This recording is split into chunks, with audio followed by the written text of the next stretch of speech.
I I I I I I I I I. तुम्ही म्हणणार हे काय आज सकाळ सकाळी चालू आहे तुमचं, वाकडं तिकडं का चालायला लागलंय असं. घसा कसला भारी आहे का नाही आमचा, आवाज आवाज आवाज.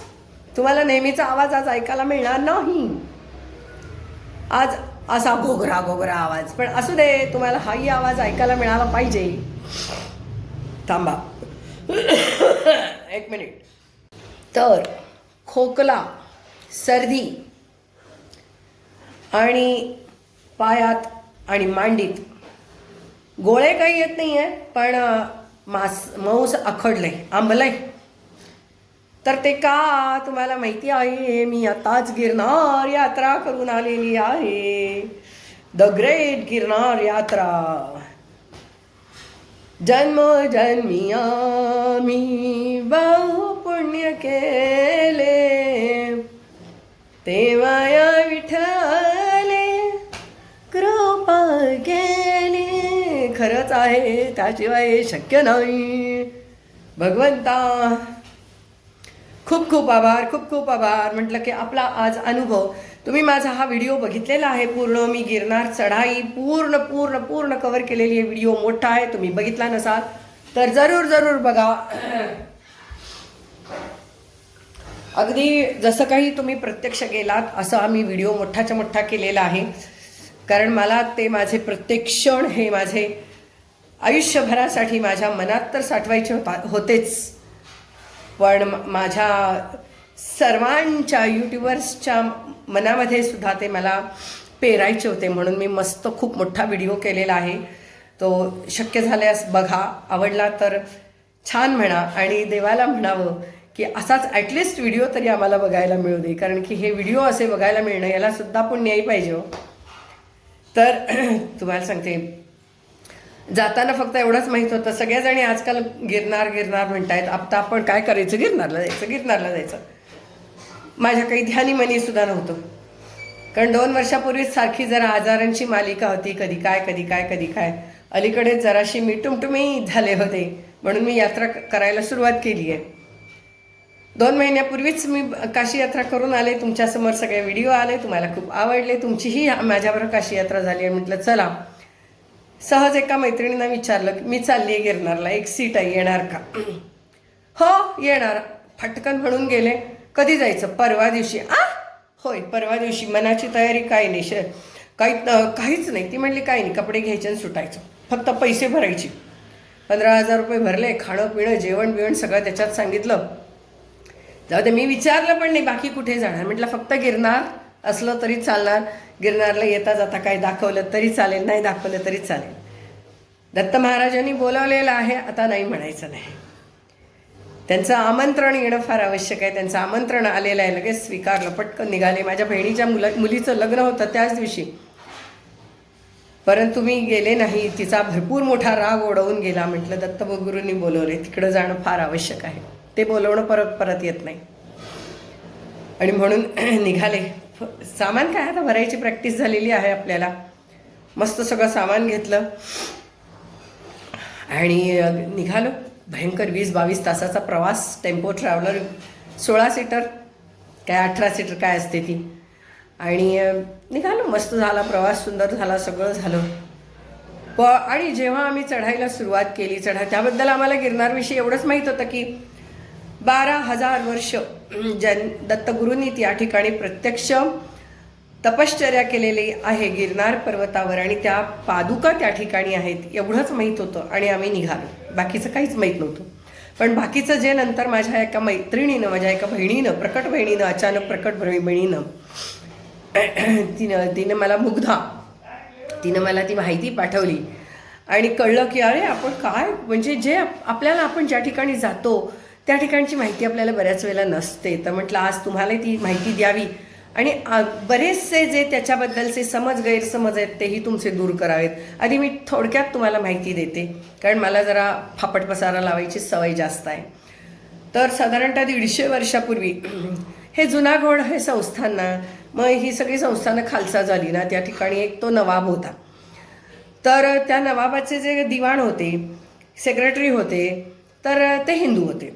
त्यामुळे त्यांनी काय सांगितलं की गिरनारला खूप हिंदू लोकांचा आणि गिरनार पर्वतावर गुजरातमध्ये जुनागडमध्ये गिरनार पर्वत आहे आणि त्या गिरनार पर्वतावरती जैन धर्मीयांची पण खूप म्हणजे खूप सुंदर सुंदर देवळं आहेत, अतिशय सुंदर देवळं आहेत, मस्त स्थान आहे ते. आपल्याला शिखरजी एकच माहिती सगळ्यांना म्हणजे बाकीच्यांना, तर तसंच ते प्रचंड मोठं एक स्थान आहे.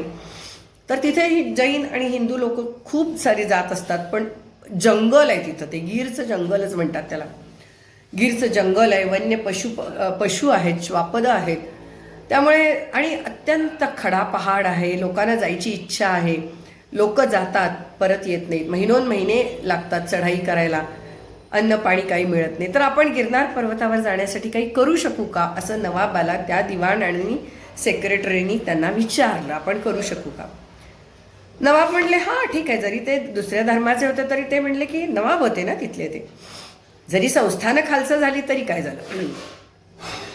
तर ते म्हणले की हां ठीक आहे. त्यांनी लगेचच एका ब्रिटिश इंजिनियरला बोलवलं, कारण की हे बघा, ही गोष्ट जो कोणी छान करू शकतो त्या व्यक्तीला त्यामध्ये स्किल्ड व्यक्ती पाहिजे ना, ज्याच्यामध्ये त्याची माहिती आहे. तर त्यांनी एका ब्रिटिश इंजिनियरला लगेच बोलवलं. त्या इंजिनियरनी सगळा अभ्यास केला आणि सांगितलं 1,30,000 खर्च येईल पायऱ्या बांधण्यासाठी. त्यावेळेला करोडो रुपये झाले हो, 1,30,000 म्हणजे. तर काय करायचं मग. नवाब म्हणले एवढं काय आपल्या खजिन्यात एवढा काय आपल्याकडे पैसे नाही आहेत, तर हे काही शक्य नाही आहे. मग हे दिवाण वगैरे काय म्हणले, जे हिंदू होते ते म्हणले की नको, आपण काय करू, लॉटरी काढू आणि लकी ड्रॉ काढू.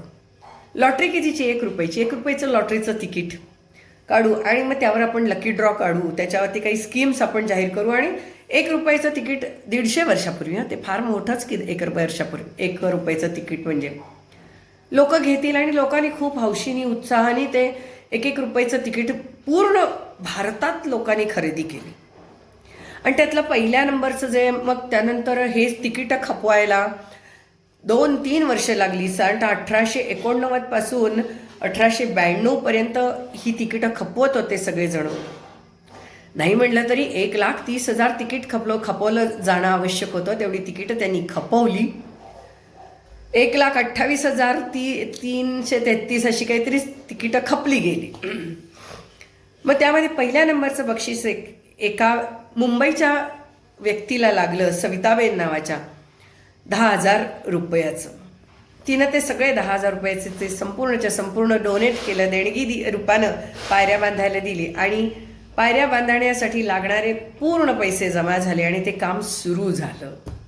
आणि अशा रीतीने ते आज ज्या आपल्याला पायऱ्या अत्यंत सुंदर रीतीने बांधलेल्या दिसत आहेत, अजिबात मोठ्या असं फार उंच नाही आहेत, आपल्याला सोप्या आहेत पायऱ्या. पहाडच खडा आहे तर त्याला काय करणार हो, पण तरी बांधायला दोन्ही बाजूला कठडे आहेत, असे पूर्ण कठडे आहेत. म्हणजे आपण धरत म्हणजे 2 पत्थराच्या मध्ये गॅप ठेवली आपण, त्याच्यात असं बोट ठेवत जातो प्रत्येक पावलाला. आणि अशा रीतीने आत्ताचा जो आपल्याला दिसतोय ते आपण गिरनार पर्वत चढून इतकं सहजपणे आता जाऊ शकतो. सहजपणे काय नाही, मी म्हणतेय सहजपणे, ते शक्य नाही आहे. दत्तगुरू महाराजांनी आपल्याला हाताला धरूनच न्यावं लागतं. नवनाथांची अखंड म्हणजे त्या ठिकाणी असं वाटतं की तिथे वास आहे, हे जाणवतो तिथं गेल्यावर. तिथे भर्तृहरीनाथांचं देऊळ आहे. गोरक्षनाथांचं तर काय मोठाचं मोठा डोंगरच आहे तिथं. गोरक्षनाथांनी सांगितलेलंच आहे की माझा डोंगर उंच, तुमचा डोंगर लहान का, मला तुम्ही सारखे दिसला पाहिजेत. हे गोरक्षनाथ सारखे ध्यानात बसणार. त्यांनी दत्तगुरूंना सांगितलं, माझे डोळे उघडले की मला तुम्ही दिसलं पाहिजे. म्हणून मग दत्तगुरू म्हणले ठीक आहे. त्यामुळे गोरक्षनाथांचा जो डोंगर आहे तो जरा उंच आहे बरं का, जास्त उंच आहे. आमने सामने भयंकर लांब आहे, पण आपण हे चढून असं असं असं असं सारखं जात असतो. पण गोरक्षनाथ तिथे आहेत असं जाणवतो. मच्छिंद्रनाथ आणि सगळे नवनाथ सारखं जात येत असतात तो तिथं कुठे, आणि ते आपल्याला दिसतात. मग तुम्ही म्हणाल पूर्वीचे नाही, आता सुद्धा नाथपंथ आहेच की. हे सगळे असतात, सगळे जैन मुनी असतात, निरनिराळे महाराज असतात. काही महाराज स्वतः चालत जातात, कितीही वय झालं तरी. काही डोलीतनं जातात. डोलीची आता खूप चांगली सोय झालेली आहे, तरी ती सुद्धा तसं 7,000 9,000 असं काहीतरी घेतात. ते जरा जास्त स्थूल व्यक्ती असेल तर 9,000 घेतात. पण त्याच्या डोलीतनं जाणाऱ्या व्यक्तीला सुद्धा एक 500 पायऱ्या चढाव्याच लागतात, कारण खूप कडा पहाड आहे ना, तिथं ती डोली अशी कशी न्यायची ना, ती पडेल की माणूस. तर त्यामुळे तिथं उतरावंच लागतं, आपल्याला चढावं लागतं. मी काही नाही, मी चाललेली आहे, 5000 पायऱ्या चढले, 5000 उतरले आणि अंबा मातेपर्यंत 5000 पहिल्यांदा रोपवेने गेले. पण पुढचं मात्र 5000 चढून 5000 उतरले. आणि त्यासाठी श्री दत्तगुरू महाराजांची मी खूप खूप आभारी आहे की त्यांनी माझ्यावरती कृपा आशीर्वाद ठेवला आणि ही यात्रा माझ्याकडनं सफल करून घेतली याबद्दल. तर हे नाथ काय हो, त्यावेळेला त्यांच्याकडे सिद्धी होत्या, त्या अशा असं मनाच्या ह्यानी जायचे. असं ते नवनाथांची सिरियल आहे की नाही, त्याच्यात दाखवतात ते असं एक कांबळा अंथरतात, त्याच्यावर ते दोघं तिघं चौघं नाथ उभे राहतात, ते असं कांबळं असं जाते, म्हणजे आकाशातनं आकाशमार्गे. सिद्धी होत्या हो त्यांच्याजवळ. पण आपल्याजवळ आता काही नसलं तरी आपल्याकडे मनाची सिद्धी आहे ना, विल पॉवर. त्या विल पॉवरनीच आपण चढायचं, विल पॉवरनी आपण जायचं. तर अशा रीतीने हा जो आपल्याला इतिहासही माहीत असणं आवश्यक आहे की कोणी बांधलं, काय बांधलं. भलेही काही वेळेला कसं होतं की बांधण्यासाठी बाहेरच्या लोकांचा आपल्याला उपयोग करून घ्यावा लागतो किंवा आपल्याला बाहेरच्या लोकांची मदत घ्यावी लागते.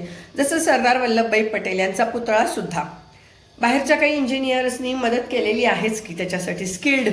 आता आपली लोक अमेरिकेमध्ये म्हणून जातात तिथं काम करतात, मग आपला वापर ते लोक करून घेतातच ना, मग आपण बाहेरचेच ना.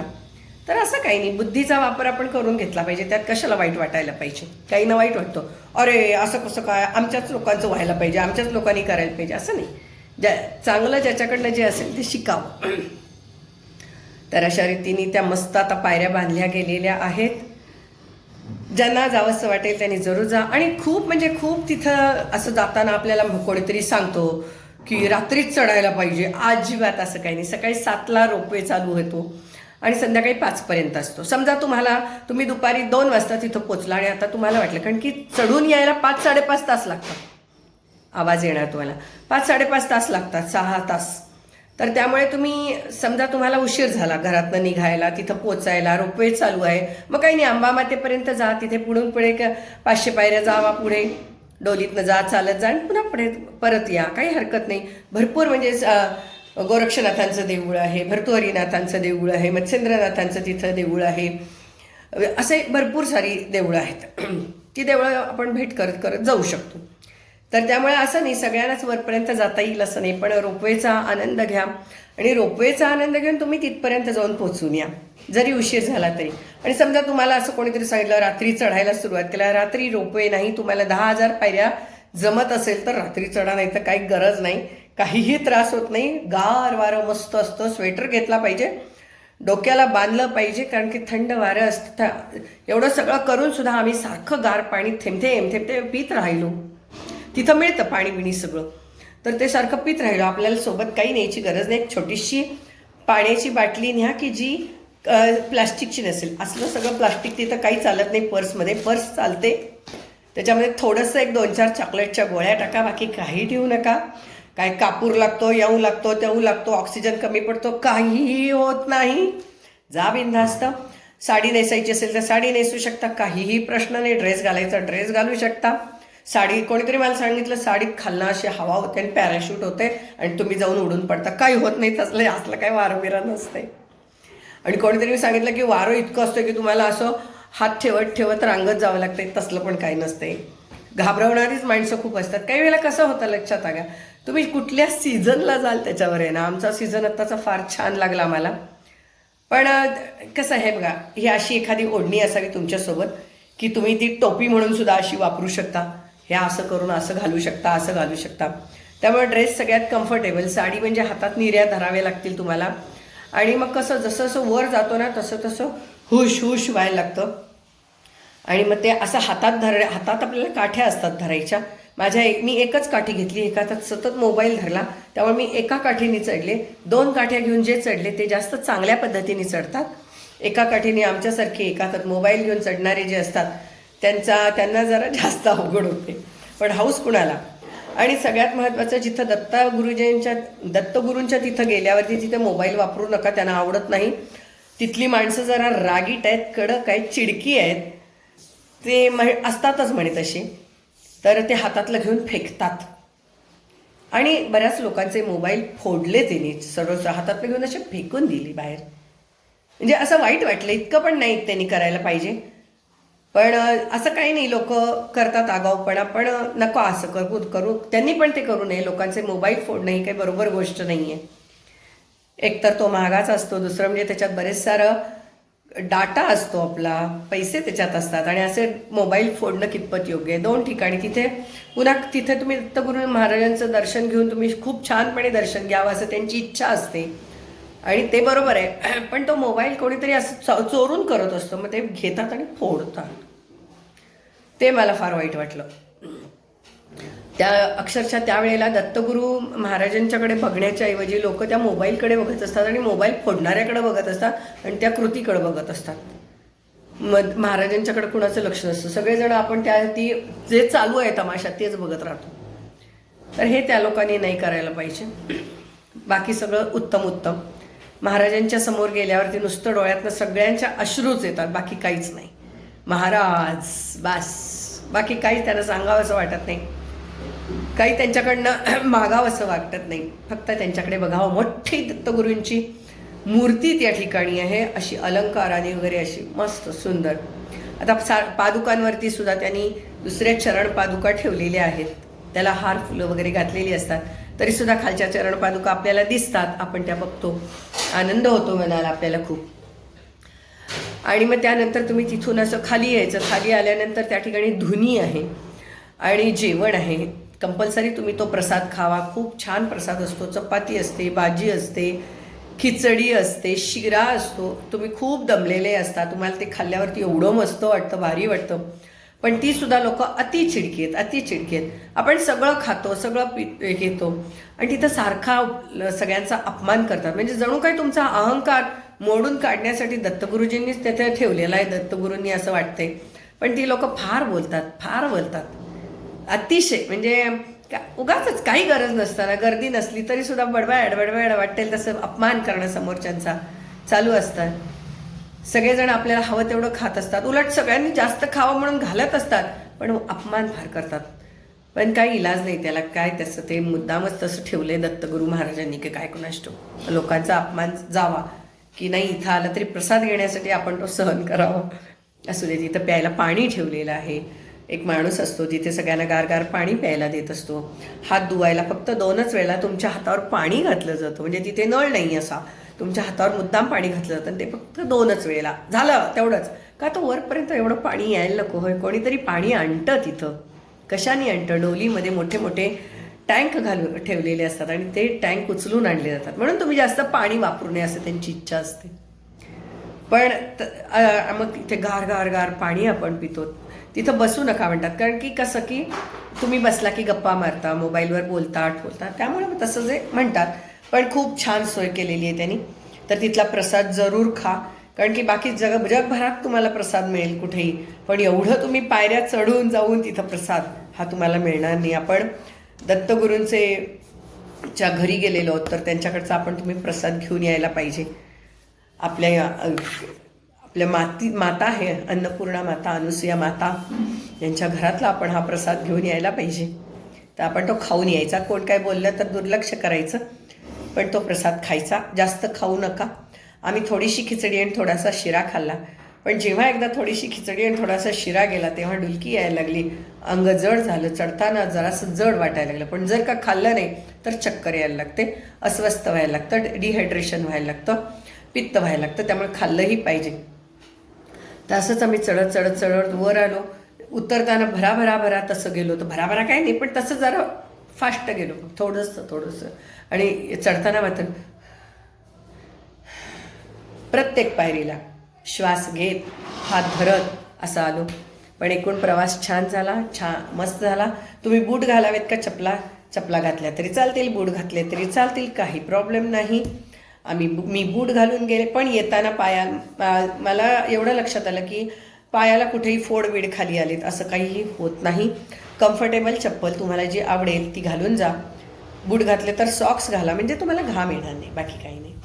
तिथं वर गेल्यावर कुठेही बाथरूमची वगैरे सोय नाही आहे, पण बायका पुरुष, मुलं पण असतात, लहान लहान अगदी मुलं, 3-5 वर्षाची मुलं असतात, यांना आवरत नाही.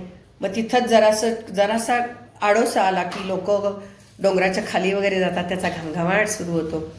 पण काही इलाज नाही, ही नॅचरल गोष्ट आहे आणि त्या नॅचरल गोष्टीसाठी काहीच आपण करू शकत नाही, कुणाला आवर असं म्हणू शकत नाही. आम्ही मात्र घरी एकदा जे गेलो होतो त्याच्यानंतर आम्हाला वाटलं होतं जिथं रोपवे आहे तिथं बाथरूमला जायला सोय आहे चांगली, आणि ते सांगतात तिथं बाथरूमला जाऊन जावा, पण आम्हाला वाटलं की नको राहू दे, काय काय कधी कधी वाटेल, जायला पाहिजे होतं. पण नंतर मग पूर्ण 5.5 तासानंतरच जावं लागलं. गेलो, ठीक आहे. मग आल्यावर मात्र लगेचच तिथं खाणं पिणं सगळं खूप छान आहे, काहीच प्रश्न नाही. तर एकूण अशी ही गिरनारची यात्रा खूप छान होते आपली, मस्त होते. आयुष्यात कधी आली संधी तर जरूर करा. जाऊ का नको, काय करू नको असं काही म्हणू नका. मी कितीतरी बायकांना बघितलं की ज्यांनी कमरेला त्यांच्या पट्टा आहे तरीसुद्धा त्यांनी ते सगळं केलेलं आहे. 1-2 मिनटं थांबतावर तू पुसूनच घे. कमरेला पट्टा आहे तरीसुद्धा त्यांनी त्या यात्रा पूर्ण केलेल्या आहेत. मानेला पट्टा आहे त्यांनी पूर्ण केलेले आहेत. ज्यांना पॅरालिसिसचा अटॅक आहे, ज्यांचा हात असा आहे, ज्यांचा जरा पाय वाकडा आहे, त्यांनी चालत पूर्ण केलेले आहेत. ज्यांना 2 वर्षापूर्वी हार्ट अटॅक आहे, ज्यांना बायपेसची सर्जरी झालेली आहे, त्यांनी चालत पूर्ण केलेली बघितलेली आहे. आमच्याच ग्रुपमधले काही जण आहेत की ज्यांना इथून इथं कोपऱ्यावर चालायचं म्हणजे अवघड होतं, आणि त्यांनी केवळ मनात धरलं की नाही मी चालणार आणि मी करणार, आणि त्यांनी त्या पूर्ण केलेल्या मी स्वतः बघितलेल्या आहेत. त्यामुळे ही यात्रा माझी पूर्ण होईल का, माझ्याच्यानं होईल का, तर हा विचार तुम्ही करू नका. तुम्ही लक्षात घ्या तुम्हाला जसं हवं तसं. समजा तुम्हाला वाटलं की आता मला नाही डोली करायची, मी चालत जाणार, आणि चालत गेल्यावर तुम्हाला वाटलं नाही बाय आता मला काही जमेना, अहो क्षणाक्षणाला दर 10 पायऱ्याला डोलीवाले उभे असतात, कुठूनही तुम्हाला ते घेतात आणि पैसे द्यायचे त्यांना आणि उतरतात. आणि असं काही नाही आहे की तुम्हाला आता ते सांगतात फक्त सुरुवातीला डोलीवाले मिळतात, अजिबात नाही. जाताना सुद्धा मिळतात, शेवटच्या पायरीला पण मिळतात, उतरताना सुद्धा मिळतात, शेवटच्या 15-20 पायऱ्यापर्यंत असतात. हो अजून एक 15-20 पायऱ्या जमत नसले तर सोडू काय 100 रुपयामध्ये, 200 रुपयामध्ये, 500 रुपये असं सुद्धा विचारतात. त्यामुळे तुम्हाला असं घाबरायची काहीच कारण नाही आहे की अरे बापरे मला चढवलं नाही तर मी काय करू, तसं काही नाही. डोलीवाले असे सेवेला उभे आहेत, तुमच्या पैसे द्यायलाच लागणार त्यांना, पण सेवेला ते तुमच्या उभे आहेत. कुठल्याही पायरीपासून तुम्ही डोलीत बसू शकता, कुठल्याही पायरीला तुम्ही उतरू शकता. त्यांनी ठरवले जेवढे पैसे आहेत ते तेवढे मात्र द्या, त्याच्यात कमी करू नका. अफाट म्हणजे अफाट कष्ट आहेत, एवढं वर आपल्याला एकट्याला चढता येत नाही, आणि त्या डोलीला घेऊन तुम्हाला घेऊन चढायचं. असं दोन्हीकडे 2 माणसं असतात, कावड कशी असते त्या पद्धतीने ते तुम्हाला घेऊन जातात, आणि गप्पा मारत हसत खेळत माझी माझी माझी म्हणत तुमचा बोलणाऱ्या चालणाऱ्या आजूबाजूच्या लोकांना सुद्धा धीर देत जात असतात. आणि असंही नाही आहे की लगेच पैशासाठी अडवतात. आमच्यापैकी एकीचं असं झालं की ते ATM कार्डच चालेना, जीपे चालेना त्या ठिकाणी वरती. मग काय करायचं, पैसे नाहीत. मग ती म्हणली की माझ्याकडे आत्ता पैसे नाही आहेत, मी काय करू. बरं सुरुवातीला ते पैसे घेतच नाहीत, आल्यावरच घेतात. तो काय करू, मैं तो म्हणला नहीं माझे आप ऐसा करो, आप हमको आपके गांव जाओगे ना तो हमारा फ़ोन नंबर लो और हमें दो. अहो ही कसला विश्वास म्हणायचा याला. अहो एवढ्या 10,000 पायऱ्या तुम्हाला नेऊन आणतात ते, आणि वर ते तुम्हाला म्हणतात काही काळजी करू नका, तुम्हाला नंतर तुम्ही पैसे पाठवा आम्हाला, आत्ता किती असतील तेवढे द्या. अहो हा कसला विश्वास. ते म्हणतात इथे ह्या दत्तात्रय महाराजांच्या ठिकाणी कोणी आम्हाला फसवत नाही म्हटले, आणि आम्ही या ठिकाणी सेवा करतो, पैसा मिळवतो, आणि त्यावर आमचं घर चालतं, आमची मुलं बाळं त्याच्यावरती आमचं पोट पोचतं, आणि आम्हाला हा दत्तगुरूंचा आधार आहे. त्यामुळे कोणी आम्हाला फसवत नाही. हा कसला मोठा विश्वास आहे हो. आमच्याचपैकी एकीचं असं झालं, कार्ड चालेना, पैसे कॅश नाहीत म्हणावे तसे. काय घाबरू नका, खाली आल्यावरती त्याला पैसे, नंतर गाडीमध्ये बसल्यावरती दुसऱ्या गावाला आल्यावरती ATMने त्याला पाठवले. त्यानं फोनसुद्धा केला नाही की असं तुम्ही का मला माझे पैसे दिले नाही, फोनसुद्धा त्यानं केला नाही. उलट यांनीच त्याला सांगितलं अहो ते तसं झालं त्याचे पैसे. तर तो म्हणला इतनी क्या जल्दी थी, बाद में घर जाते तो देते ना, चलता ना, कहाँ जाता मेरा पैसा. अरे कसला हा विश्वास. आणि हा जो विश्वास आहे हा आपण तिथून घेऊनच येतो. त्यामुळे आयुष्यामध्ये कितीही संकट येऊ देत, काही येऊ देत, त्यातनं तरुण कसं जायचं हे सगळं आपल्याला ह्या यात्रा शिकवत असतात. तीर्थयात्रा, त्या ठिकाणी जाऊन आपण एक एनर्जी घेऊन येतो, डिवाईन एनर्जी म्हणतो आपण त्याला. आणि ती जी ताकद असते ना, मानसिक विल पॉवर शक्ती, ती थोडे दिवस तरी आपल्याला नक्की टिकते. मग पुन्हा एखादी यात्रा करायची छोटी मोठी, पुन्हा ती डिवाईन पॉवर भरून यायची. पेट्रोल खर्च होते ना आपल्या संसारामध्ये, मग ते पेट्रोल खर्च झाल्यावरती परत भरायला नको का? मग थोडं थोडं जाऊन इकडे तिकडे देवळात जाऊन भरून आणायचं रोज. तर असं हे तुम्ही म्हणाल की हे कसं शक्य आहे, किंवा एवढं जायलाच पाहिजे का? आपल्या घरात देव नाही का? आपल्या गावात देव नाही का? आपल्या आसपास दत्तात्रयाचं देऊळ नाही का? वगैरे वगैरे असं तुम्हाला वाटेल. आहे, सगळं आहे. पण जे आपलं आहे, ज्याला मी नेहमी म्हणते मेरा भारत महान, मेरा भारत महान, ते बघितलं पाहिजे आपण. त्याशिवाय कसं कळणार की मेरा भारत महान. आणि एक तुम्हाला मी आमच्या 11 जणांच्या ग्रुपचा एक फोटोसुद्धा तुम्हाला लावते, की खूप छान आहे तो फोटो. की आम्ही 11 जण जसं गेलो होतो, की खरंच मेरा भारत महान हा असा आमचा ग्रुप, या ठिकाणी असा सत्संगच आहे हा, किंवा असा हा ग्रुप. आम्ही कोणीच एकमेकांच्या ओळखीचे नव्हतो, चेहरे ओळखीचे नव्हते, पण अचानक आम्ही असे एकत्र आलो आणि तिथे दर्शनाला गेलो. ही सुद्धा कुठे ना कुठेतरी विधी लिखित होतं, की आम्ही असे एकत्र येणार होतो आणि त्या ठिकाणी दत्तगुरूंच्या दर्शनाला जाणार होतो. तर अशी ही गिरनार यात्रा, खरं तर ज्यांनी ही यात्रा ठरवली त्यांनी गुजरात दर्शन म्हणून ठरवली होती. त्यांना बरंच काहीतरी गुजरातचं कल्चर वगैरे वगैरे बघायचं होतं. पण म्हणतात ना, तो सत्संग असतो आणि ते इतरा सगळ्यांचे जे काही व्हाईब्स असतात, त्यामुळे ते राहिलं गुजरात दर्शन बाजूला आणि ती पूर्णपणे आमची गिरनार यात्रा झाली. हाही एक योगायोगच म्हणायचं नाही का? चांगला योगायोग.